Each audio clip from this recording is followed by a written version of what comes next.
Vamos abrir as nossas Bíblias no Evangelho de João, capítulo de número 16. João 16, nós iremos ler os versículos de números 13 e 14. Evangelho de João, capítulo 16, versos de números 13 e 14. Mas quando vier aquele, o Espírito de verdade, ele vos guiará em toda a verdade, porque não falará de si mesmo, mas dirá tudo o que tiver ouvido, e vos anunciará o que há de vir. Ele me glorificará, porque há de receber do que é meu, e vou-lo-á de anunciar. Podeis assentar. Quando nós estudamos a história da igreja, nós vemos, irmãos, como há uma facilidade de o povo que professa o nome do Senhor se afastar do alinhamento que Deus estabelece, e como Deus tem preservado sua igreja e socorrido em tempos difíceis, através de grandes e poderosas intervenções que nós nominamos de avivamento, reavivamento, despertamento espiritual. A história da igreja não é muito diferente da história de Israel. E é bom que tenhamos no Velho Testamento o relato da história de Israel, de quantas vezes a nação se apartou de Deus, Deus não desistiu dela, por meio de um remanescente, preservou sua verdade, trouxe luz, reabilitou a nação, ela se afastou de novo. Deus, entretanto, em novos períodos, trazia a nação de volta para si, porque se nós não tivéssemos o Velho Testamento para ler, talvez a leitura da história da igreja nos trouxesse uma profunda desesperança, por ver, meus irmãos, como depois de grandes momentos de ação e agir de Deus em gerações seguintes, tudo parece ser esquecido, e o mesmo problema de antes, ou novos problemas espirituais, estão sempre a surgir. Mas a leitura do Velho Testamento, da história de Israel, nos mostra, irmãos, que Deus está no comando, que Deus está à frente. Eu poderia fazer um relato desde o princípio da igreja até os nossos dias, mas vou tomar a partir de um momento histórico para seguir adiante. No século XVI, nós tivemos a Reforma Protestante, a mensagem de salvação por graça mediante a fé, não por obras. A mensagem da fé depositada em Jesus Cristo como único, exclusivo Salvador e mediador. A crença nas Escrituras como suficientes para orientar a nossa fé.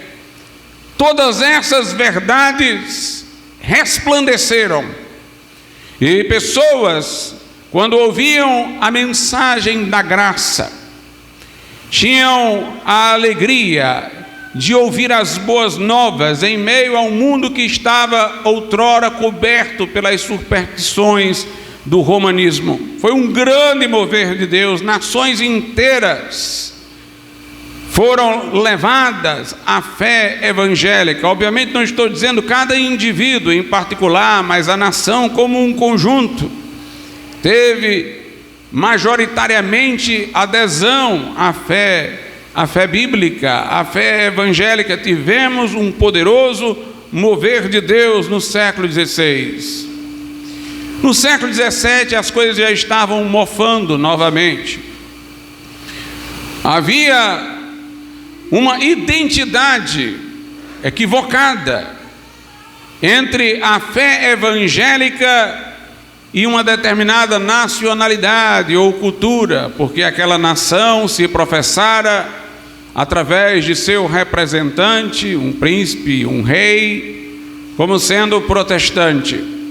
Então, se alguém nascia ali, estava aculturado ali, se considerava um cristão, e o número de cristãos meramente nominais era absurdo. Pessoas que não achavam que precisavam ter uma experiência de novo nascimento, um arrependimento pessoal, mas que se consideravam cristãs ou salvas desde sempre, desde que nasceram. E Deus levantou um movimento naquele tempo. Na Europa foi o pietismo. Aqueles que viram a situação em que se encontravam as igrejas históricas e de dentro delas procuravam despertar um movimento, uma faísca. Eles defenderam a ideia de uma eclesiola em eclésia, uma pequena igreja dentro da igreja. A igreja maior está cheia de joio e de trigo, tudo misturado, mas vamos procurar formar grupos com os verdadeiros cristãos, com aqueles que realmente passaram por uma experiência de novo nascimento, para cultivar uma vida mais de comunhão com Deus, de devoção, de leitura das Escrituras, para crescermos em santidade. E no cenário inglês, cumprindo esse papel, estavam os puritanos. No século XVIII, Deus abençoou a iniciativa destas pessoas do século XVII. E nós tivemos um dos mais poderosos avivamentos espirituais que já aconteceram na história da igreja, onde a Inglaterra foi visitada pelo poder de Deus, o país de Gales, a Escócia, os Estados Unidos. Nós fomos beneficiados dali, deste movimento. Saíram missionários, saiu a ideia de se evangelizar outros povos. Foi, irmãos, uma coisa gloriosa. Homens como Jonathan Edwards nos Estados Unidos, George Whitefield nos dois continentes, na Inglaterra e nos Estados Unidos, John Wesley na Inglaterra, e outros na Escócia, no país de Gales, David Bryan entre os índios. Foi uma coisa gloriosa, um poderoso avivamento, com muitas conversões, transformações de vida. Mas aí, quando nós chegamos no século XIX, nós temos um cenário estarrecedor. Obviamente, houve mover de Deus no século XIX, louvamos a Deus pelas vidas de homens usados por Deus, como Charles Spurgeon, como Finney, como Moody, que viveram nesse período. Mas, a partir da Alemanha, surgiu um movimento chamado liberalismo teológico. Os adeptos desse movimento não criam mais na inspiração plenária, ou seja, total, da Bíblia. Começaram a dizer que certas partes da Bíblia, aquelas mais ligadas à ética, eram inspiradas por Deus, mas relatos históricos poderiam ser falhos. Eles não criam na divindade plena de Jesus. Asseveravam que a afirmação de ser Jesus Deus era uma afirmação hiperbólica da Bíblia para dizer que ele tinha uma profunda consciência de Deus. Encontraram formas de explicar como se fosse uma coisa mitológica, a narrativa dos milagres das Escrituras, os milagres de que ela tratava. E este movimento, irmãos, ele proliferou pela Europa no século XIX e chegou depois nos Estados Unidos. E no século XX, no início do século, esse movimento se propagava pelos Estados Unidos. Houve um grupo de crentes que escreveu uma obra intitulada Os Fundamentos, foram chamados de fundamentalistas. Naquele tempo o termo não tinha um sentido pejorativo que tem agora, eram aqueles que queriam preservar os fundamentos da fé cristã. Houve um grupo que escreveu essa obra e resistiu a tudo isso. Mas eram pequenos grupos, igrejas menores. Se afastaram das faculdades teológicas que já estavam corroídas com tudo isso e fizeram institutos de igreja, institutos bíblicos, para tentar formar os seus pastores sem essas ideias. E às vezes eu fico pensando o que teria acontecido se nada tivesse ocorrido para frear o avanço dessa agenda liberal modernista desse período. Mas Deus, irmãos, respondeu com fogo, como diz lá na história do profeta Elias. E a resposta veio através do movimento pentecostal. Os que eram do movimento dos fundamentos desconfiavam dos pentecostais, os rejeitaram no primeiro momento, mas se forem realmente pessoas que são justas com a história, terão que admitir que os pentecostais preservaram a força do movimento evangélico. Entre numa igreja batista tradicional ou presbiteriana hoje, e você vai ver naquelas que são maiores, que grande parte dos que estão ali podem até ter abraçado as convicções daquela denominação histórica, mas converteram-se através de pregadores pentecostais.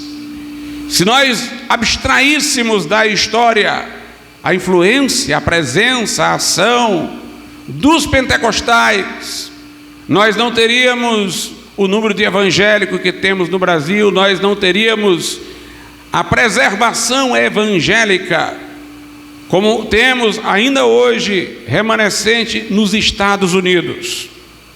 Eu li um tempo um livro de um presbiteriano conservador na batalha contra o avanço da agenda progressista, ele dizendo o quanto ele devia aos pentecostais nessa luta.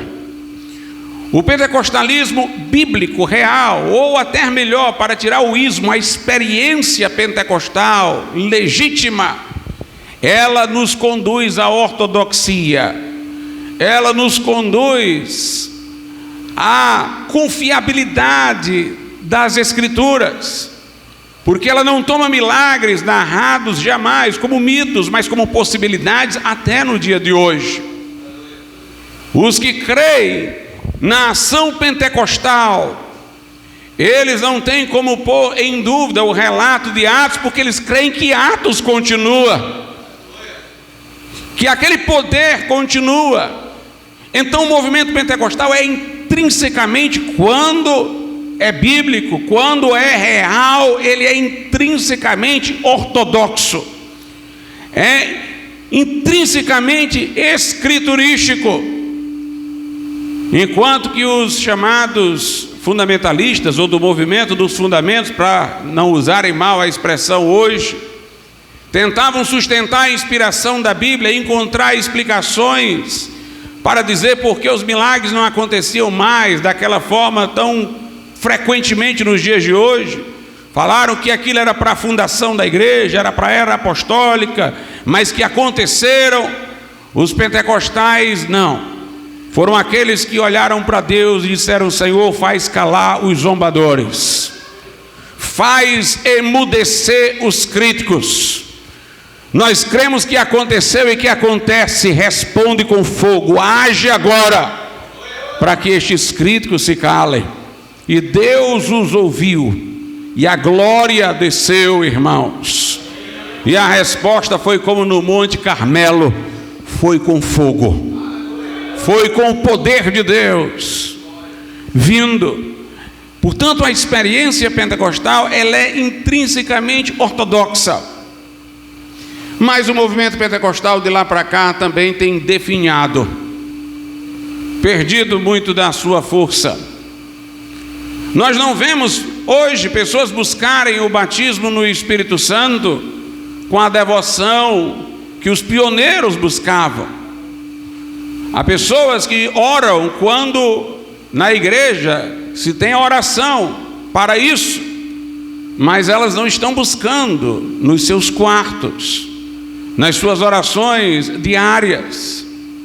Elas não estão sedentas dessa experiência como os pioneiros estavam. Muitos estão hoje a buscar, porém querem apenas algum tipo de sensação, algum tipo de emoção particular, não tem uma noção do poder de Deus para fazer a obra de Deus, para impulsionar o trabalho missionário, para capacitar para fazer a obra, até porque muitos que estão buscando não estão dispostos a grandes sacrifícios em prol da obra de Deus. Os pioneiros achavam que buscar esta experiência, sem uma profunda experiência de santificação preliminar, era uma coisa quase que sacrílega. Então eles primeiramente buscavam uma rendição total a Deus, uma consagração total, um profundo quebrantamento, e somente depois, nesta condição, é que eles iam buscar o batismo no Espírito Santo. A experiência pentecostal tem sido fatiada em aspectos. É como se nós tivéssemos tido especializações. Tem igrejas que enfatizam só a cura divina, que obviamente está associada à experiência do batismo no Espírito Santo, que dá acesso aos dons, entre eles os dons de curar. Mas elas esquecem o conjunto da experiência, a finalidade de tudo, recortam esses aspectos. E tem igrejas que só enfatizam cura e cura e cura. E muitas dessas aí casaram essa mensagem de cura divina com prosperidade. Quando o fizeram, já mostraram que não estavam alinhadas com a correta compreensão de cura. Porque o que a Bíblia nos ensina é que Deus sara o enfermo, mas o faz para que o enfermo lhe corresponda. Sara o crente para que o crente dedique sua saúde na obra de Deus.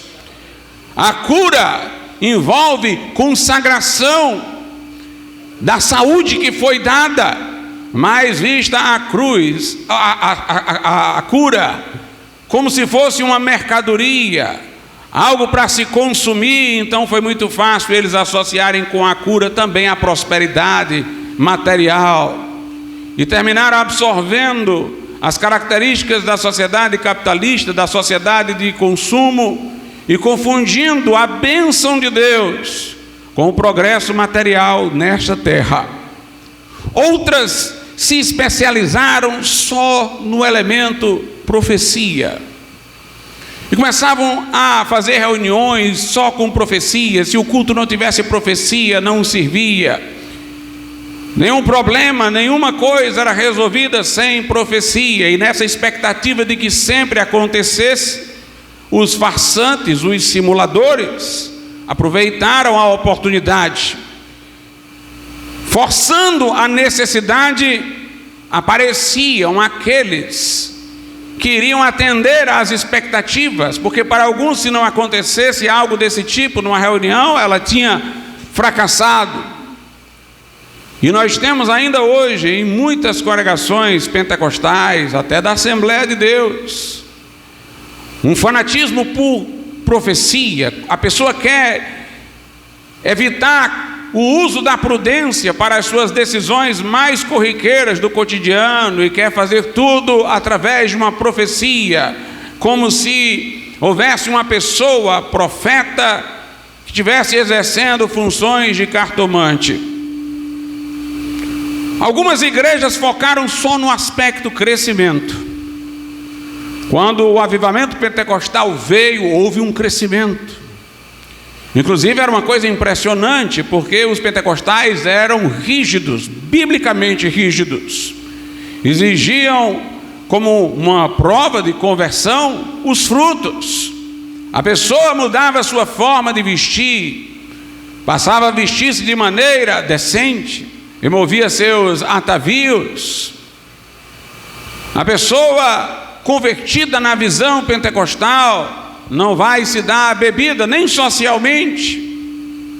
Vai ouvir música cristã, não música mundana.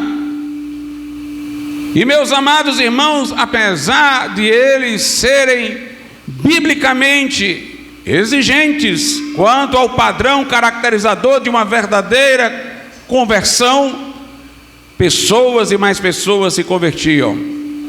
Igrejas tradicionais que eram flexíveis nos chamados costumes, como alguns preferem dizer, tinham um número de membros insignificante, comparado com igrejas pentecostais, que tinham um elevado padrão de conduta moral, que se esperava como o resultado de uma conversão profunda a Deus. Mas depois a coisa se focou só no crescimento. Assim como teve algumas que viraram igrejas das profecias e revelações, outras igrejas das curas e prosperidade. Surgiram as igrejas do crescimento, estratégias de crescimento. A igreja tem que crescer, tem que ser uma mega igreja. Como eles não tinham mais unção de Deus, era a coisa funcionando de maneira maquinal, na engenhosidade humana, não na unção do céu. Então começaram a fazer estratégias de crescimento, discursos de autoestima para os visitantes se sentirem bem. Começaram a flexibilizar os padrões morais para serem atrativos a jovens mundanos. Começaram a usar ritmos impróprios nos louvores, como o rock, o samba. Começaram a deixar a sensualidade se manifestar no culto por meio de danças. Estruturaram seus templos de forma parecida com uma casa de show. Deixaram de usar o nome igreja para usar outro nome, comunidade, qualquer coisa assim. Ou então usando o nome em inglês, church, para ver se engana que não é igreja, que é outra coisa, para se tornar atrativa. Porque o negócio é crescer, é ter número, independentemente da qualidade. Então, no final nós vemos um esfacelamento do que foi originalmente aquele mover de Deus.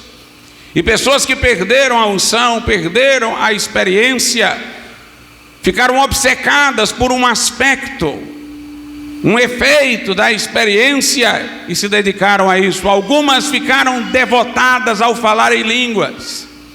Falar em línguas é a evidência do batismo no Espírito Santo. O que nós queremos é que pessoas sejam batizadas no Espírito Santo e então elas falarão em línguas. Mas igrejas quiseram ser especialistas em fazer pessoas falarem em línguas. Manipulações. O objetivo era chegar a esse resultado.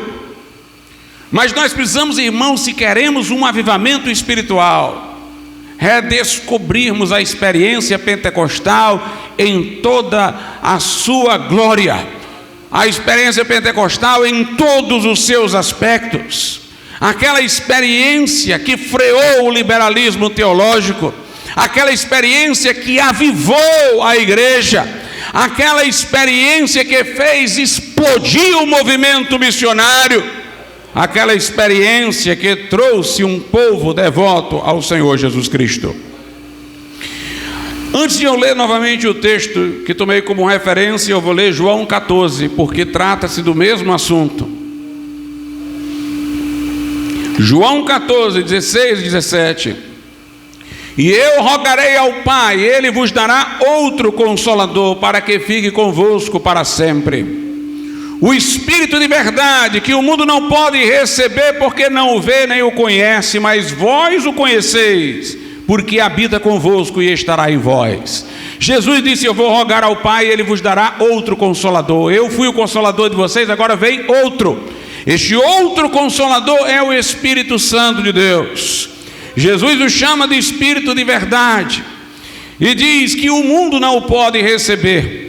O dom de Deus para o mundo não é o Espírito Santo, é Cristo. Deus amou o mundo de tal maneira que deu pelo mundo o seu Filho unigênito, para que todo que nele crê não pereça, mas tenha a vida eterna.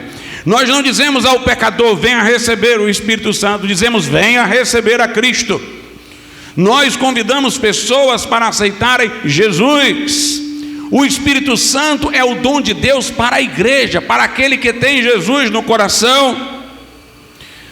Aí Jesus diz: o mundo não pode receber porque não tem nenhuma experiência preliminar com ele, não o vê nem o conhece. O mundo tem que receber Cristo. Mas vós o conheceis, vocês como crentes conhecem o Espírito Santo, porque habita convosco e estará em vós. Num certo sentido, desde a conversão, o Espírito Santo está já dentro de nós, mas ele está dentro de nós como o Espírito de Cristo. Quando nós recebemos Jesus como Salvador, Jesus vem ao nosso coração através do Espírito Santo. O Espírito Santo nos liga a Cristo, nos vincula a Cristo, traz Cristo para o nosso coração, comunica-nos a vida de Cristo. Por isso que a partir daí dizemos que passamos a ser membros do corpo de Cristo. Dizemos que estamos em Cristo. Dizemos que Cristo está em nós. O Espírito Santo não opera em sua identidade própria. Quando vem a nós na conversão, ele opera em nós como Espírito de Cristo, comunicando a vida de Cristo, fazendo Cristo estar presente às nossas vidas. Mas ele como o outro Consolador, portanto, enquanto pessoa da Trindade distinto de Cristo, o outro Consolador em sua identidade própria. Quando nós nos convertemos, ele está conosco, mas quando somos batizados no Espírito Santo, ele está em nós. Ele habita convosco e estará em vós. E aqui a Bíblia fala em João 16:13: mas quando vier aquele Espírito de verdade, ele vos guiará em toda a verdade, porque não falará de si mesmo, mas dirá tudo o que tiver ouvido e vos anunciará o que há de vir. Ele me glorificará, porque há de receber do que é meu e vos há de anunciar. Uma característica da verdadeira experiência pentecostal, irmãos, é que o que a tem vontade de glorificar Jesus. Uma das coisas que eu considerava maravilhosa em meio a pentecostais avivados é que eles não paravam de falar de Jesus. Não paravam. Quem quiser ter alguma lembrança disso, pense no irmão Assis dos Anjos e no irmão Gustavo. Aquilo que eles eram, que já parecia uma coisa diferente, no tempo em que muitos aqui viveram, era a normalidade no passado. Eram pessoas que falavam de Jesus o tempo todo. O tempo todo eles estavam falando de Jesus, estavam glorificando o nome de Jesus. Ao serem batizados no Espírito Santo, é como se eles tivessem uma visão de Jesus Cristo exaltado em seu trono e majestade. Como diz em Atos 2:33, Jesus exaltado à destra do Pai derramou isso que vós agora vedes e ouvis. É como se eles estivessem naquele momento tendo o entendimento do que João Batista dissera quando falou que Jesus batizaria no Espírito Santo e fogo. Ao mesmo tempo disse: ele é mais poderoso do que eu, não sou digno de levar suas alparcas. Enquanto ele falava dessa experiência que seria para nós, ele, João Batista, tinha uma visão de um Cristo poderoso, diante do qual ele não poderia se colocar senão em suprema reverência. Quando alguém é batizado no Espírito Santo, fala em línguas. Quando ele fala em línguas, ele não está falando aos homens, está falando a Deus. É o que diz lá em 1 Coríntios 14: o que fala em outra língua não fala aos homens, mas a Deus. Ninguém o entende, porque em espírito, é uma linguagem espiritual. Ele fala com Deus em mistérios, quer dizer, em segredo. A Bíblia Sagrada diz lá em Atos 2, que a multidão perplexa que viu os crentes que foram cheios do Espírito Santo e falaram em línguas, tiveram uma intervenção de Deus para os entender em sua própria língua. Atos 2:4 diz: e todos foram cheios do Espírito Santo e começaram a falar noutras línguas, conforme o Espírito lhes concedia que falassem. A partir do 6 diz: e quando aquele som ocorreu, ajuntou-se uma multidão e estava confusa, porque cada um os ouvia falar na sua própria língua. E todos pasmavam e se maravilhavam, dizendo uns aos outros: pois que não são galileus todos esses homens que estão falando? Como, pois, os ouvimos cada um na nossa própria língua em que somos nascidos? partos e medos, elamitas, e os que habitam na Mesopotâmia, Judéia, Capadócia, Ponto e Ásia, e Frígia e Panfilha, Egito e parte da Líbia junto a Cirene, e forasteiros romanos, tanto judeus como prosélitos, cretenses e árabes, todos nós temos ouvido em nossas próprias línguas falar das grandezas de Deus. Note, os que eram batizados no Espírito Santo em línguas estavam falando das grandezas de Deus, eles estavam maravilhados com Deus, eles estavam louvando a Deus, deslumbrados com as grandezas de Deus. Meus amados irmãos, quando nós oramos por uma pessoa que realmente recebe o batismo no Espírito Santo, ela não está preocupada em satisfazer a nós que estamos orando por ela. Eu tenho que falar em línguas para ele se sentir feliz. Ela não está pensando em agradar aqueles que estão ali. Eu vou corresponder para que eles possam ficar satisfeitos e alegres comigo. Eu estou dizendo isso porque muita gente se arrisca a falar sem realmente ser uma experiência do Espírito Santo, para satisfazer as expectativas de um grupo que está pedindo por ela, e um grupo que às vezes cria ingenuamente essa expectativa. Mas é preciso que aquele que está orando para ser batizado no Espírito Santo, embora outros estejam intercedendo por eles, é preciso que ele se esqueça de que tem outros lá e esteja focada só em Deus. Ao mesmo tempo que tem outros orando por ela, ela tem que se abstrair de tudo isso e tem que orar pensando só em receber o dom de Jesus, de maneira que quando ela receber, ela não sabe mais quem está ouvindo o que ela está falando e quem não está ouvindo, porque ela está falando é para Deus e não para aquelas pessoas, porque ela está maravilhada com as grandezas de Deus. Na verdade, as línguas serão um sinal para os outros verem que ela foi batizada no Espírito Santo, mas se realmente ela está sendo batizada no Espírito Santo, os outros desapareceram do mapa de vista dela. Ela naquele momento não tem os outros, ela está diante daquele que é Rei dos Reis e Senhor dos Senhores. Ela está diante daquele cujos olhos são como chama de fogo, cujo rosto brilha como o sol na força do meu dia. Ela não está falando em línguas e pensando, será que alguém está ouvindo, está sabendo? Não, ela está falando porque ela está maravilhada com as grandezas de Deus. Maravilhada com as grandezas de Deus. Veja lá em Atos, no capítulo de número 10, uma passagem semelhante. Atos 10, a partir do verso 44. E dizendo Pedro ainda estas palavras, caiu o Espírito Santo sobre todos os que ouviam a palavra.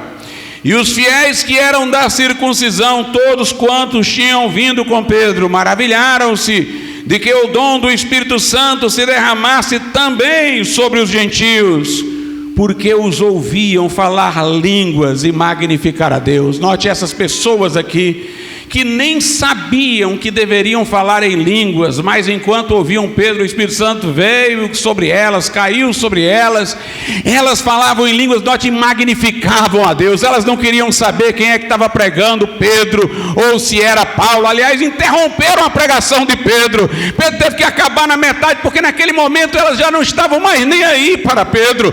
O que elas estavam recebendo as ligou tanto a Deus, que elas esqueceram o que Pedro estava dizendo. Não é que elas estavam sendo deseducadas, é que Pedro não estava mais no raio de vista delas. Os judeus crentes ficavam dizendo sobre eles também desce o Espírito Santo, mas eles não estavam ouvindo, preocupados com a opinião deles. Eles estavam magnificando a Deus, magnificando a Deus. O que lhes importava era só Jesus naquele momento.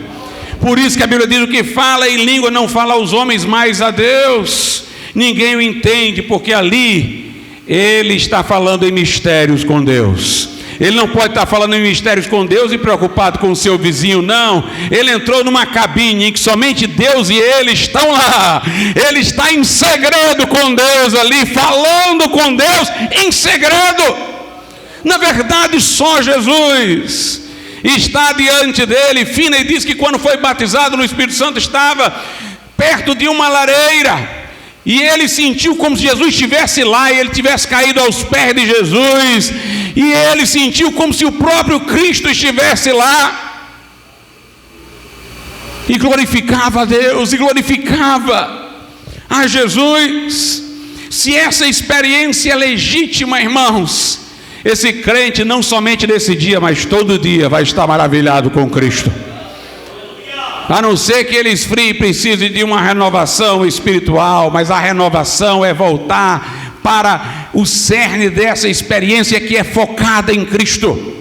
Emílio Conde disse no Testemunho dos Séculos, os nossos críticos, ele falava do movimento pentecostal, estão equivocados quando pensam que o centro para nós é o Espírito Santo. Ele disse, não, entre numa igreja pentecostal, o que vai se estar falando maximamente não é do Espírito Santo, ele não é o centro é Jesus. Nossa ênfase não é o batismo no Espírito Santo, é aquele que batiza no Espírito Santo, porque Jesus disse, o Consolador não falará de si mesmo, mas ele me glorificará. Por isso que não é verdadeira renovação carismática católica, onde os que dizem lá falar em línguas e receber a experiência estão se prostrando diante de imagens e ídolos, adorando Maria. Não! O crente que recebeu esta experiência, salvo pela graça, nascido de novo, ele quer glorificar a Jesus. Ele tem prazer de glorificar a Jesus. Ele tem prazer de falar de Jesus. Era isso que havia nos pentecostais de outrora. Eles ficavam transbordando de Jesus. A boca não podia abrir sem o nome de Jesus aparecer. Eles não podiam andar de ônibus sem evangelizar o que estava do lado. Eles tinham prazer de falar no nome de Jesus. Ele me glorificará. Portanto, a experiência pentecostal faz-nos cristocêntrico. O diabo é tão sagaz, que uma das coisas que quase trouxe uma maior perturbação do que já foi para o movimento pentecostal no começo, foi o surgimento dos unicistas, uma seita herética que surgiu dentro do movimento pentecostal e foi depois repudiada pela maioria, que queria ser tão cristocêntrica que dizia que não existia Pai, Filho e Espírito Santo, que eram 3 nomes para uma só pessoa, que só havia Jesus. Como o pentecostal só falava de Jesus, aquilo parecia devoto. Eles diziam, o batismo não é em nome do Pai, do Filho e do Espírito Santo, não, é em nome de Jesus. Como o pentecostal só falava em Jesus, aquilo foi atraente. Muitos caíram nesse erro e saíram da ortodoxia, e depois muitos voltaram quando foram esclarecidos. Mas o diabo, irmão, só tenta com uma heresia que é tentadora. Para um povo que só falava de Jesus, essa foi uma coisa extremamente astuta. Dizer que o batismo deveria ser só em nome de Jesus e não em nome do Pai, do Filho e do Espírito Santo. Dizer que só havia uma pessoa na divindade, que era Jesus, negligenciando o Pai e o Espírito. Mas nós somos cristocêntricos sem negar a triunidade de Deus. Foi o Pai que enviou Jesus, não foi Jesus que se enviou. Jesus disse, eu vou rogar ao Pai e Ele dará outro Consolador. Esse outro Consolador não poderia ser o próprio Jesus, Ele não poderia chamar-se de outro. Na verdade, quando você coloca isso para um unicista, o unicista parece como vocês estão dizendo, mas tem que ter uma revelação para entender o que a gente está falando. A Bíblia é a revelação. Não tem que ter revelação sobre revelação, não. Não tem essa revelação de segunda camada, não. Deus não fala para enganar, Deus é claro, meus irmãos. Se Jesus rogou ao Pai, existe um Pai lá em cima que estava ouvindo a oração do Filho. Se Ele disse, de lá eu vou enviar outro Consolador, é porque estando lá veio outro Consolador. Mas o movimento pentecostal trazia essa paixão por Jesus, era cristocêntrico. A ênfase não era a experiência, a ênfase não era a cura, a ênfase não era a profecia, Estas coisas podiam se manifestar, mas elas não eram a ênfase era Jesus. A ênfase era Jesus, era ter um povo cheio do Espírito Santo, que quisesse falar de Jesus a toda hora, um povo que transbordava Jesus na sua vida e na sua fala. Jesus disse: Ele me glorificará, porque receberá do que é meu. Lá no versículo 13 diz: mas quando vier aquele, o Espírito de verdade, Ele vos guiará em toda a verdade. O movimento pentecostal enfatizou a Bíblia, irmãos. A Bíblia. Jesus, orando em João 17, ele diz: Pai, santifica-os na verdade. A tua palavra é a verdade. Este livro é a verdade de Deus. João diz que dava testemunho da verdade. Onde o Espírito Santo age, irmãos, a Bíblia é valorizada, porque o Espírito Santo que vem ao nosso coração é o mesmo que inspirou a Bíblia. É o mesmo que inspirou a Bíblia Sagrada. O crente cheio do Espírito Santo de Deus, ele sabe que nesta palavra tem o mesmo Espírito aqui presente. A palavra de Deus é a espada do Espírito Santo. Não se pode ter o Espírito Santo sem se fazer acompanhado de sua espada. Onde o movimento chegou, irmãos, de forma legítima, bíblica, com experiência genuína, houve apego às Escrituras. O pentecostal cria nos milagres narrados na Bíblia, cria no Deus que do nada, por sua palavra, fez todas as coisas virem à existência, cria na abertura do Mar Vermelho, que fogo desceu do céu, cria nos milagres narrados no livro de Atos, e cria que Deus pode fazê-los ainda hoje, que Deus pode operar ainda hoje. Não criava um arranjo teológico para dizer por que aconteceu e não acontece, mas cria que pode acontecer. E Deus honrou isso. E Deus honrou isso, irmãos. Se alguém ler a história de Smith Wigglesworth, vai ver quantos milagres Deus operou através deste homem, que ficou conhecido como a lenda do século XX. John Lake também foi usado poderosamente por Deus.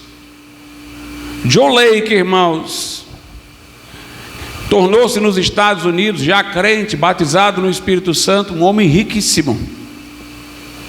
Em Chicago, ele acumulou um patrimônio enorme. E um dia ele se sentiu chamado para ser pregador lá na África. Qualquer um de nós pensaria que a continuidade da história seria essa. Ele pegou o dinheiro que ele tinha e foi lá fundar uma igreja. Não, ele pegou o dinheiro que ele tinha, ele era riquíssimo, ele doou tudo, para outros que estavam fazendo a obra de Deus. Ficou pobre. E ele disse: Senhor, agora se tu quiseres que eu vá, providencia, que eu não tenho mais nada. Como é diferente de pastores hoje, irmãos, de teologia da prosperidade, pessoas gananciosas. Ele se desfez de tudo e conseguiu ir com ofertas e doações dos irmãos numa embarcação, era como ele tinha para ir, e foi lá, irmãos, e sacudiu a África. Milhares de pessoas se converteram, fundou não sei quantas igrejas por lá. Depois da morte da sua esposa, voltou aos Estados Unidos, recrutou mais obreiros, deixou a obra lá com muitos obreiros. Depois voltou novamente para os Estados Unidos, fez uma obra nos Estados Unidos, em vários lugares, não sei quantas igrejas fundadas, pessoas eram curadas. Teve uma peste na África. Ele era um homem usado por Deus, orando pelos enfermos, mas se você lê o que ele escreve, ele não fala só de enfermidade, de cura. Ele fala muito de santidade. Ele fala muito de sede de Deus. Ele fala muito de vida para Deus. E os testemunhos dos milagres vão acontecendo no meio do caminho, mas o que ele fala é para você buscar a Deus, colocar a sua vida diante de Deus. E houve uma peste lá na África, muita gente morreu, e ele foi um dos poucos que socorreu os enfermos. Saiu lá socorrendo os enfermos, orando por eles, vários foram curados. E ele disse: Deus me falou que eu não vou pegar essa bactéria, dessa peste, eu não vou pegar isso daí. Eu vou entrar aqui e eu não vou pegar. Deus me deu imunidade para eu estar aqui orando pelos enfermos. Ele falou isso para mim. E meus irmãos, as pessoas ficavam impressionadas, porque ele entrava no meio e não pegava nada. Pois fizeram um exame nele e descobriram por testes que quando a bactéria, sei lá o que era da coisa lá, ele fala a palavra bactéria, mas ele não era médico, não sei se ele está correto do que diz. Ele fala que quando entrava em contato com o corpo dele, ela é que morria. Ele conta que isso foi testado nele.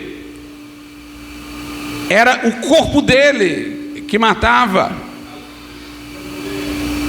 Um homem poderosamente, irmãos, usado por Deus. Deus honrou os pentecostais. Jesus opera ainda hoje. Sua palavra é verdadeira. Sua palavra é fiel. Suas promessas são válidas. Suas promessas são válidas. Tinha até uma história que corria entre os pentecostais no início do século 20, que era de uma irmãzinha que havia saído do culto, cheia do Espírito Santo, e no caminho para casa se encontrou com um ateu. E um ateu olhou para ela e disse: você, desse jeito aí, fanática, você é daquelas que acredita que Jonas foi engolido por uma baleia? Na verdade, a Bíblia diz que foi um grande peixe, poderia ser outra espécie que não temos hoje. Mas ela disse: eu creio, a Bíblia diz.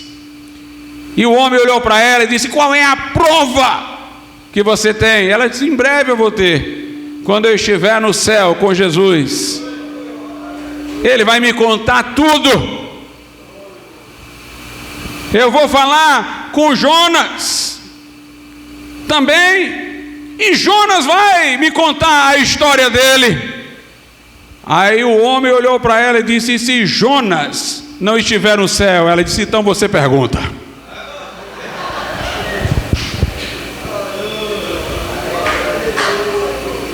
Aleluia. Nós cremos no Deus que opera, irmãos. Nós cremos na sua palavra. Nós cremos na sua palavra. O centurião diz daqui uma só palavra e o meu servo será curado. A palavra de Deus é poderosa, é viva e poderosa. O Espírito de verdade, Ele vos guiará a toda a verdade. Hoje nós temos gente querendo tirar versículo da Bíblia. Nós temos de um lado um querendo atualizar a Bíblia, o Papa Francisco aí com as loucuras modernistas dele, uma sociedade aí internacional de Bíblia querendo tirar versículo da Bíblia. Mas quem estiver cheio do Espírito Santo não vai cair nestas coisas. Vai, irmãos, manter a sua convicção na palavra de Deus de capa a capa. Vos guiará a toda a verdade e vos anunciará o que há de vir. Onde houve avivamento pentecostal, irmãos, houve profunda expectativa escatológica.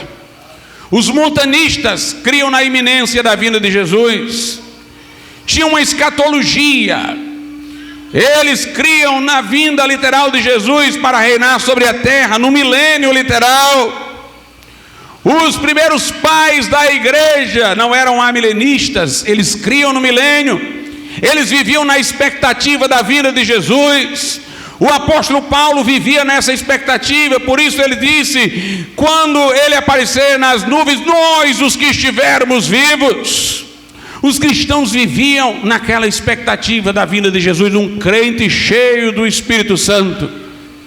Ele vive na expectativa da vinda de Jesus. O Espírito Santo vai mostrar as coisas que hão de vir. Lá no livro do Apocalipse, a Bíblia Sagrada diz o seguinte, Apocalipse 22, verso 20: aquele que testifica estas coisas diz: certamente cedo venho. Amém. Ora vem, Senhor Jesus. Note como João celebra que Jesus diz que cedo vem.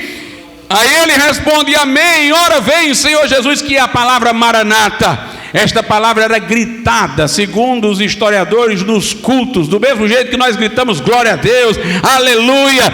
Os crentes gritavam maranata, que quer dizer ora vem, Senhor Jesus. Viviam na expectativa da vinda iminente de Jesus.